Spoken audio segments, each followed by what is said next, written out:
করতেছেন বঙ্গবন্ধুর আদর্শ বাস্তবায়নের জন্য, বিএনপি করতেছেন কি জিয়া রহমানের আদর্শ বাস্তবায়নের জন্য, জাতীয় পার্টি করতেছে এরশাদ সাহেবের আদর্শ বাস্তবায়নের জন্য।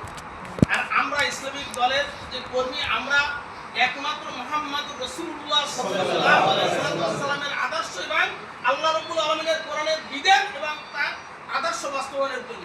ঠিক সম্মানিত ভাইরা, মহান রব্বুল আলামিনের পর কাছে এবং ভালো মানুষ ভালো কিছু থাকলে সেটা হচ্ছে মুহাম্মদ রাসূলুল্লাহ সাল্লাল্লাহু আলাইহি ওয়াসাল্লাম, আল্লাহর পথ।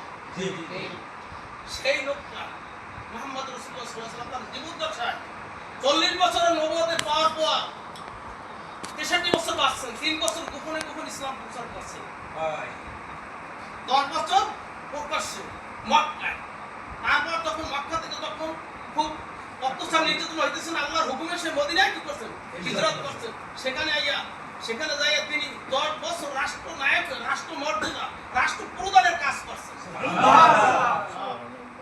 শুধু তাই না, মুহাম্মদ রাসূলুল্লাহ সাল্লাল্লাহু আলাইহি ওয়াসাল্লামের পর যে ব্যক্তিগণ ছিলেন হযরত আবু বকর, ওমর, ওসমান, আলী, মুহাম্মদ রাসূলুল্লাহ সাল্লাল্লাহু আলাইহি ওয়াসাল্লাম, তারা প্রত্যেকটা লোক সেই মদিনায় রাষ্ট্রনায়কের মর্যাদা, রাষ্ট্র প্রদানের কাজ করছে। এখন মনে করেন আমি আমরা যদি কই সারা রাত্র তাহাজ্জুদ পড়লাম আর ইসলাম কায়েম হোক, এই জন্য তো আকাঙ্ক্ষা আমার অন্তর হইল না, তাহলে আমি কার ইবাদত করছি? আমি আপনি কি মুহাম্মদ রাসূলুল্লাহ সাল্লাল্লাহু আলাইহি ওয়াসাল্লাম বা সাহাবাদের সাথে গর্ব করছি না? যদি থাকে কেউ যদি বলে ওটা গোমরা। বলা হয়েছে যার অন্তরে ইসলামী রাষ্ট্র, ইসলাম কোরআন হাদিস বিধান কায়েম হোক, এইটা তামান্না তার অন্তরে নাই, ওরা মোরামি কি আমরা তো ঠিক। শুনেন, আমরা মোবাইল চালাই, বিভিন্ন মেশিনারি চালাই, একটা ক্যাটালগ আছে। ওই ক্যাটালগের বাইরে যদি মোবাইল চালাইতে চান, মেশিন খুলতে চান, মেশিন বাঁধতে চান, আপনি মেশিন ঠিক মোবাইল দেখেন না। আল্লাহ রাব্বুল আলামিন মানুষ বানাই তিনি একটা ক্যাটালগ দিয়েছেন আমাদের জন্য চলার জন্য। জন্ম থেকে মৃত্যু পর্যন্ত কিভাবে চলবে সেটা হচ্ছে কোরআন। তার সাথে এক করে দিয়েছেন মুহাম্মদ রাসূলুল্লাহ সাল্লাল্লাহু আলাইহি ওয়াসাল্লামের কি হাদিস। তাই আমি আপনাদেরকে সবিনয় অনুরোধ করি, আমরা ইবাদতের স্বার্থেই সবকিছু করব, গল্প কোনো কিছু না। ইবাদত, আমি নামাজ যেভাবে জোহরের আসরের নামাজ পড়ছি ফরজ ইবাদত ছিল।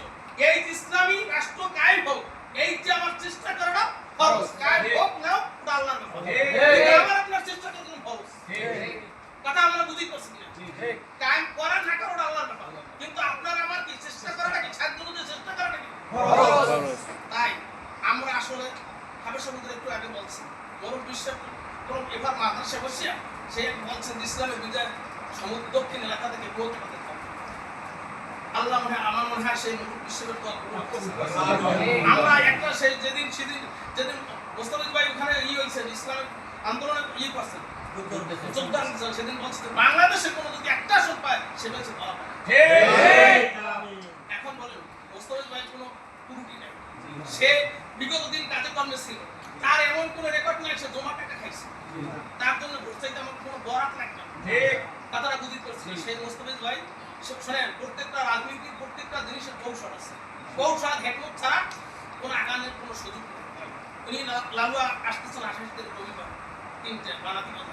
এখানে আমরা যদি শুরুতেই ওদের বাতিলের মনে, ওদের মনে যদি আমরা আতঙ্ক সৃষ্টি করতে পারি, আমরা কোনো যদি 5000 লোক সমবেত হই, সবাই যদি ব্যাপকভাবে সারা দিয়ে, তখন আর তারা মানুষকে আসলে ঠিক আর আমাদের ইসলামের একটু বিজয়। আমরা এই দৃষ্টিকোণ থেকে আপনাদেরকে অভিনন্দন করি। আমরা যে যেখানে আছি, যে যোগ্য অনুযায়ী, যার সাধ্য অনুযায়ী আমরা ওখানে থাকবো। আরেকটা কথা হচ্ছে প্রত্যেকটা জিনিসের মনে করেন খরচের ব্যাপার আছে। আমরা যা ব্যয় করবো, আমরা দান করতে যা হয় দিনের জন্য ব্যয় করলে এখন পর্যন্ত আছে সেটা 1 টাকা দান করলে 49 কোটি টাকা সব। আমরা এই দৃষ্টিকোণ থেকে আমার সাধ্য অনুযায়ী আসলে আমাদের ব্যয় লাগে। ওখানে ওই অনুষ্ঠানটা পরিচালনা করার জন্য আমাদের একটা শেয়ার 260 টাকা লাগবে। আর তাছাড়া ব্যানার করতে মিলিয়ে করছি, আবার মেহমানখানা আছে মিলিয়ে দিলে আমরা ওখানে হয়তো 20,000 হবে, 22,000 টাকা আমাদের ই করা হয়েছে। এখন আমরা প্রত্যেকটা 3,500 টাকা করে যদি নিই, 500, 1,000, 200, 300 এরকম দিয়ে আসলে দিলে 3,500 হুমতুরে দেওয়ার মন থাকলে ওরা ব্যাপার এই যে কথা, এটা কোনো ধোঁকাবাজির কোনো কিছু না। ভালো আলেমদের মুখ থেকে জানবেন 1 টাকা এই দানের ব্যাপারে দিন প্রচারের জন্য 1 টাকা দান করলে 50 কোটি টাকার সব, এটা কোনো দুর্বল হাদিস না। কথা উচিত করছি না। এইভাবে আমরা সাধ্য অনুযায়ী আমার সেন্টারে আমি এই টাকাটা আমরা 9.5 টাকা রাখি। এই বাইক লিফট রয়েছে এই জন্য তাই হোক আমরা এটা মাথায় রাখি যে আপনারা বসে কমপক্ষে স্থানীয় যারা আছেন তারা বসে সভাপতি আছেন 2010টা বেশি করে যার যার আছে সবার সব চেনেন এই সবার তো সব আমরা চিনি না যে আমার আসলে কয়টা ধরলে আমি দিতে পারবো কষ্ট হইবে না আমরা এলাকার আমরা সবাই সব চিনি এইটা আপনারা ম্যানেজ করে দেবেন সংগঠনের টাকা ছাড়া হবে না সংগঠন চলে না মোর কথা একটা গ্রামের কথা আছে না মোর কথা সিরিয়াল না নদীর পানি না হ্যাঁ তাই হোক আমি আর আপনাদেরকে বিরক্ত না করি আমি আমার সংক্ষিপ্ত বক্তব্য শেষ করছি আমাদের বলতে হবে সেই দিক নির্দেশমূলক আমাদের সামনের দিনটি ফেব্রুয়ারি মাসে 12 তারিখ নির্বাচন হতেছে এই দিন এই উপলক্ষে দিন আলোচনা করবেন আমরা সবাই একেবারে খেয়াল করে শুনি এই জন্য